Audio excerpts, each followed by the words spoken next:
Chega às livrarias a obra Do Diamante ao Aço, a história de Manuel Ferreira da Câmara Bittencourt, ou apenas Intendente Câmara. Mineiro de Itacambira, ele seria o responsável pela primeira fábrica de ferro em solo brasileiro, ainda nos tempos de Império. Uma história importante, simbólica, mas que vinha se perdendo nesses 2 séculos e foi resgatada e recontada agora pelo jornalista Américo Antunes, autor do livro e nosso convidado de hoje no Mundo Político. Américo, em primeiro lugar, obrigado pela mais uma vez estar presente aqui conosco no Mundo Político. Eu que agradeço a oportunidade, de estar aqui com vocês, com os telespectadores, conversando sobre uma personagem tão instigante que foi o Intendente Câmara e sobre a façanha da produção de ferro em alto forno no Brasil, que o mérito é dele exatamente no início do século XVIII.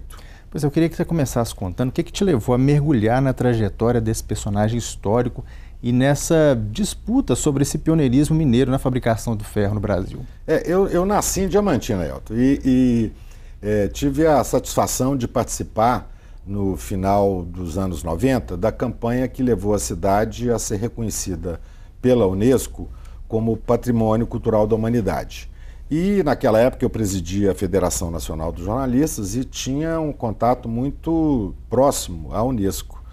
E o pessoal do Unesco me falou: Américo, é importante que, além da singularidade que marca a arquitetura diamantinense, o ciclo do diamante, que é diferente do ciclo do ouro, e o impacto disso, na arquitetura, nos monumentos, é importante que sejam resgatadas personalidades, pessoas, personagens que foram, vamos dizer, construtoras, dessa identidade cultural que se pretende que se transforme em patrimônio mundial.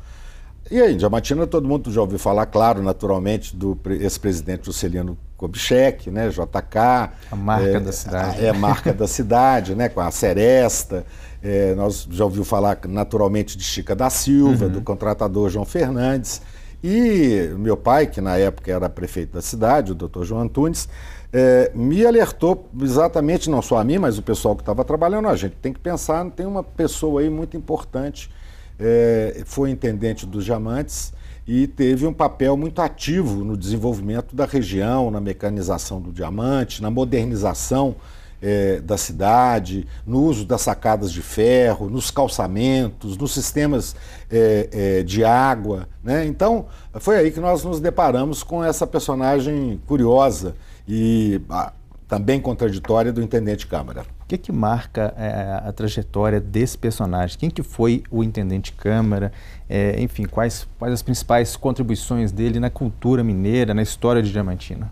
Olha, ele é boa parte da elite, ele era integrante da elite colonial brasileira, a família era proprietária de engenhos de cana-de-açúcar na Bahia, e aí uma parte dessa família veio para Minas na Corrida do Ouro do século XVIII, por volta de 1720, 1730, houve uma forte migração para a região o Eldorado,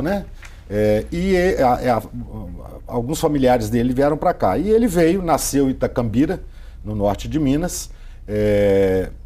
Os pais logo depois voltaram para a Bahia e ele estudou aqui em Caeté. Ele tinha uma tia que morava em Caeté, era dona de Minas de Ouro. Ele estudou em Caeté e, membro da elite, o destino obrigatório, para quem queria estudar os filhos daquela época, que não tinha escola, era exatamente, não tinha universidade, As universidades só chegam aqui no início do século XX, Ele então vai para Coimbra, onde ele chegou lá em 1784, estudou leis e estudou também filosofia, formou-se em 1788 e depois ele ficou 8 anos viajando pela Europa, a soldo, pago pelo governo português, pela coroa portuguesa, para estudar mineralogia, para estudar química, matemática, para estudar filosofia, para estudar desenvolvimento industrial, contabilidade. Formação muito ampla. Muito ampla. São chamados naturalistas, Muitos deles depois estiveram aqui no início do século XVIII, Spicus e Martius, Saint-Hilaire, né, naturalistas estrangeiros que, quando a corte portuguesa chegou ao Brasil, puderam, então, visitar e descrever o Brasil. Mas nós temos aqui um naturalista, né, lá de Itacambira, mineiro, né, que deixou uma obra magnífica mesmo, né, em várias áreas, de produção e beneficiamento da carne da baleia ao plantio de cacau, a melhor maneira de estruturar a produção da mina, máquinas, geologia. Era um cara com conhecimento muito amplo, né? E é esse conhecimento que ele traz para cá ao assumir a intendência dos diamantes em 1807. Pois é, aí temos aí esse início aí da corrida do ferro, né? A implantação da usina que parece ter se iniciado em 1809, mas que começa a funcionar mesmo em 1815. Como é que é essa história? Conta pra gente. Na verdade, é bom a gente entender que o final do século, a virada do século XVIII para o século XIX é uma virada muito intensa, né? Nós tivemos a Revolução Francesa, tivemos aqui a Inconfidência Mineira no final do século, abortada. Se aqui ela foi abortada, a Revolução aconteceu na França, né, com a destituição da monarquia. Nós temos, posteriormente, o início das guerras napoleônicas, que colocou de um lado a França e de outro lado a Inglaterra, uma guerra longa, intensa, e, por fim, o traslado da família real para o Brasil, né? E quando a família real chega, toda a estrutura de poder, né, da administração pública portuguesa é transferida para o Brasil. O real erário, funda-se o Banco do Brasil, os ministérios vêm para cá, a biblioteca daquela época portuguesa vem toda trasladada para o Brasil junto com a família real, né? Então, e um dos desafios que quando eles aqui chegaram é que havia, por força, inclusive, de decisões da própria coroa, sendo proibido qualquer atividade industrial no Brasil, né? Então aqui não se produzia nada, ferro era boa parte importado, a pólvora era importada, né? Enfim, havia uma dependência muito grande e a gente estava em guerra no mundo, né? Então os compradores não estavam fáceis de se obter, exatamente porque as marinhas francesas e britânicas em permanente conflito nos mares por todo o mundo, né? Que chegava com preço exorbitante. Exorbitante. Então, a Dom João, chegando ao Brasil, o príncipe regente, autoriza que o intendente instale uma fábrica de ferro na comarca do Cerro Frio, que é a região que tinha como capital Vila do Príncipe, a atual cidade do Cerro, que já era conhecida pelas suas magníficas reservas de minério de ferro. Olha lá, hein? Em 1802, 1803, 1807, já se sabia da pungência do minério de ferro da região do espinhaço, né, do quadrilátero ferrífero, como a gente chama hoje. E eles, então, resolvem instalar na hoje cidade de Morro do Pilar, antes era um arraial do Morro do Gaspar Soares, essa Real Fábrica de Ferro, uma fábrica que tinha, então, próxima à região, as jazidas, em Morro do Pilar, que realmente até hoje é conhecida pela pujança das suas reservas de minério de ferro. Não foi à toa essa escolha lá. Não foi à toa essa escolha. Foi muito questionado pela escolha. As pessoas, na época, diziam que o local não era apropriado porque era muito distante dos centros consumidores, não tinha água em abundância, mas ele era visionário. Ele já imaginava que a exportação da fábrica de Morro do Gaspar Soares seria feito por via fluvial através do Rio Doce. Olha lá, hein? Depois, só 100 anos depois, 130 anos depois, é só a gente falar da Vitória Minas, né? Que é o Vale do Aço, né? A ferrovia que hoje leva o nosso minério pela Vale, infelizmente de maneira bruta, não beneficiado como o intendente queria, para exportação para a China, né? Então você vê o visionarismo da pessoa. Ele já imaginava uma fábrica perto da jazida e, ao mesmo tempo, fácil de ser locomovida a produção por meio de via fluvial até os principais destinos consumidores. O Américo, eu estava vendo no seu trabalho, há aí uma certa rivalidade, uma disputa aí sobre quem foi de fato pioneiro, se Minas Gerais ou São Paulo nessa fabricação do ferro? Na verdade, o intendente, como eu disse no início, ele era também uma pessoa muito controversa, no sentido de que ele era um sujeito extremamente prático, ousado e saía como se diz hoje, atropelando, né? Então ele começa a construir a fábrica lá em Morro do Pilar. Ao mesmo tempo, a Dom João autoriza também 2 outras iniciativas. Uma iniciativa em São Paulo, no chamado antigamente Morro do Araçoiaba, que é a fábrica de São João de Ipanema, na região hoje de Sorocaba e de Peró, também conhecida pela sua abundância de jazidas de minério de ferro, e um outro empreendimento perto de Ouro Preto, em Congonhas do Campo, chamada A Patriota, que foi então empreendida pelo Barão de Eschwijk.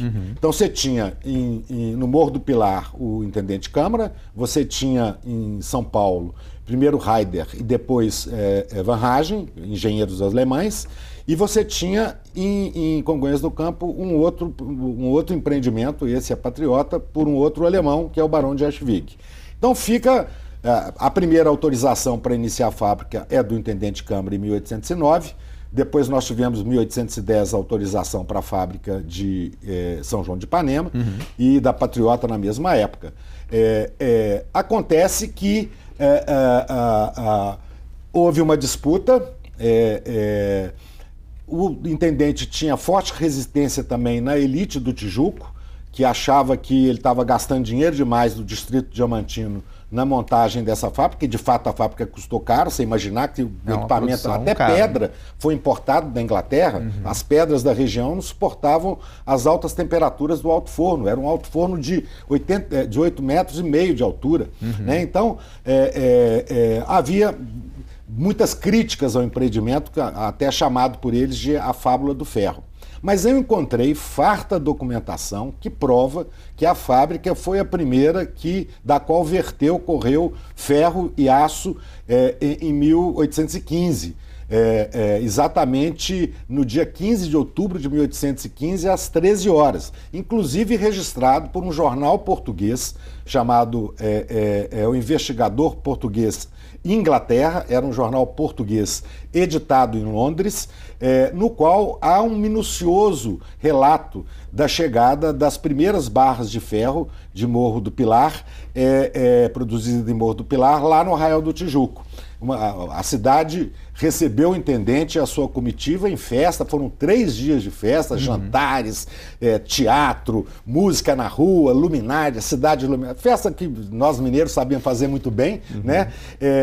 Está tudo descrito nesse jornal. E depois outros documentos comprovam que a produção de Morro do Pilar, do ferro de Morro do Pilar, teve um impacto gigantesco no preço do ferro na região. O ferro era todo importado, custava 7 mil réis 15 quilos, uma arroba, e com o início da produção da fábrica de Morro do Pilar, o preço cai de 7 para 2 mil réis 15 quilos. Então, a farta, tanto pelos registros jornalísticos, né, da época, quanto também pelos documentos que eu encontrei, e que, na verdade, eu não encontrei, esses documentos já tinham, inclusive, sendo pesquisados por outros interessados no assunto, está largamente provado que foi ele que iniciou em 1815. A fábrica de São João do Ipanema, a Paulista, apenas começou a produção em 1818, portanto, 3 anos depois de Morro do Pilar. Mas, ao contrário de Morro do Pilar, onde, infelizmente, restam apenas ruínas das paredes do que teria sido a fábrica do Morro do Pilar, em São Paulo, o IPHAN fez o tombamento dessa fábrica de São João do Ipanema, de todas as suas dependências, em 1937, e posteriormente, em 1992, a área toda foi transformada em floresta nacional, também pelo governo federal. Enquanto lá tudo foi protegido, aqui a memória simplesmente foi esquecida, apagada, o que é lamentável. Pois é, isso entra até numa pergunta que eu já ia te fazer. É uma história que parece que corria um certo risco de se perder, né? E quais foram os principais desafios que você encontrou na produção desse livro? E eu vi que você também viajou para fora do país, para recolhendo essas fontes. Como é que foi esse processo de produção do livro, de coleta de informações? Eu tive lá em Morro do Pilar algumas vezes e em contato não só com autoridades, prefeitos, etc., mas também a gente inclusive chegou a imaginar em 1815 fazermos o centenário o bicentenário, 2015, né? 2015 fariam então 200 anos da primeira corrida de alto forno no Brasil, especificamente em Morro do Pilar. Há um interesse das autoridades, né? O próprio Ministério Público Estadual também chegou a cogitar o tombamento dessa área, mas infelizmente todos esses projetos acabaram não frutificando a contendo, né? Nós temos, como eu disse, os remanescentes da fábrica lá, mas pelo que me conste não há uma pesquisa arqueológica muito relevante ainda na região específica, porque era um complexo. Além da fábrica, tinha vários açudes com o qual a água do Rio Picão era transportado até essa fábrica. Havia uns sistemas de canalização que ele fez, inclusive para transporte do carvão, que alimentaria as forjas e alimentaria o alto forno. Enfim, não era simplesmente uma unidade fabril, ela tinha um conjunto de ações integradas. E isso, ao contrário de São Paulo, foi muito pesquisado. Aqui, o solo foi pouco revirado. Então, eu acho que o livro é um alerta. Nós não podemos deixar que a memória e aí não é uma questão pessoal do intendente Câmara, na verdade é muito mais do que isso, quer dizer, questões que vão aparecer no século XX, né? Quando se cria Usiminas, quando a Manesma começa as suas atividades na cidade industrial, Usiminas em Patinga, sempre foi uma defesa, né? A necessidade do beneficiamento do minério de ferro para que ele não fosse vendido de forma bruta aos mercados por um preço muito menor, sem nenhum beneficiamento. Então você vê que há 200 anos atrás, em Morro do Pilar, já havia um laboratório de um projeto de exploração de maneira condigna das riquezas naturais do Estado. Então, é uma memória que não pode se perder. Eu acho que, por isso eu digo, o livro pode ser um alerta para que, quem sabe, nós possamos desenvolver um trabalho multidisciplinar, envolvendo pesquisas arqueológicas, históricas. Esse trabalho, como todo trabalho é incompleto, ele pode ser complementado, pode ser aprofundado, coisas novas podem aparecer. Enfim, então é um desafio. É um desafio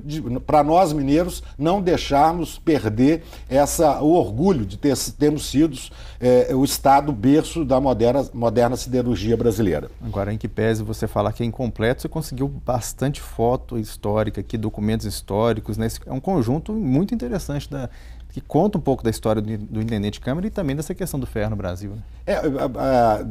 Nós que somos jornalistas, né, assim, de profissão, a internet ajudou muito, né? Boa parte dos acervos, eu viajei realmente, estive em Coimbra, na universidade. Você falou que em Portugal tinha bastante informação. Muita informação. Tanto na Universidade de Coimbra, onde ele estudou, quanto também em Lisboa, na Associação de Ciências de Lisboa, da qual ele foi membro, e inclusive foi por ela que ele fez esse giro europeu de estudos durante 8 anos, porque ele era membro juntamente com José Bonifácio, a gente estava esquecendo. Ele foi colega do Patriarca da Independência, lá em Coimbra, quando os dois estudaram juntos na universidade, e depois fizeram essa viagem de estudos, essa viagem científica também juntos. O José Bonifácio ficou em Portugal, ele veio para o Brasil. Depois os dois se reencontram na Constituinte, em 1823. Né? Os dois foram deputados, José Bonifácio por São Paulo e o intendente Câmara por Minas Gerais. E, inclusive, ambos presidem a Constituinte naquela época, a Constituinte dissolvida. Então, tem muita documentação dele também em Lisboa, na Associação de Ciências de Lisboa, trabalhos que ele publicou sobre produção de cacau na Bahia, sobre produção de carvão em Portugal, trabalhos que ele publicou na Alemanha, na universidade, uma universidade na Saxônia, sobre mineralogia e geologia. Tem muita documentação sobre ele e a internet vem facilitar tudo isso. Esse investigador por esse jornal, a cópia do jornal, por exemplo, é Investigador Português em Portugal, circulou em 1816, em novembro, portanto, um ano depois da primeira corrida de ferro, porque demorava muito a notícia chegar lá, né? Ia por navio, não tinha telégrafo, não tinha internet, não tinha Facebook, né? Então, demorou um ano para chegar e foi publicada. Eu encontrei em arquivos eletrônicos que foram digitalizados da Universidade de Harvard e da Universidade de Coimbra. Então, facilitou muito a vida para nós jornalistas que estamos atentos às fontes e também para os historiadores, né? Essas pesquisas acabam rendendo um bom material. E eu pude explorar algum deles aqui nesse livro. Uma história riquíssima aí para os mineiros de hoje revisitarem sempre, né, Américo? Com certeza, não podemos deixar perder, porque são personagens como essa e são ações como essa que formam a identidade cultural mineira, né? Quer dizer, são essa mistura, né? O ciclo do ouro, os primórdios da mineração, e a gente tem que dialogar com o passado sempre, né? O passado não é uma coisa morta que tem que ficar guardada dentro do armário, bolorenta, mofada, né? O passado nos ensina a não repetir os erros, né? Que a gente pode, porventura, tenha cometido no passado. Eu não acredito que o passado, o conhecimento do passado seja uma porta para o futuro. Mas se a gente não dialoga com o passado, a gente não entende absolutamente nada do presente, o que impede de ter uma perspectiva alvissareira para o futuro. Perfeito, Américo. Mais uma vez, agradeço a sua presença conosco aqui no Mundo Político de hoje. Eu que agradeço e espero que quem tiver a oportunidade de ler o livro goste e também nos ajude a defender essa causa que é de todos os mineiros. Conversei, portanto, com o Américo Antunes, o jornalista, e falando sobre o livro, seu mais recente livro, né, o Do Diamante ao Aço, o Ilustrado Intendente Câmara e a verdadeira história da fábrica de ferro do Brasil. O Mundo Político fica por aqui. Muito obrigado por nos acompanhar e até o próximo programa.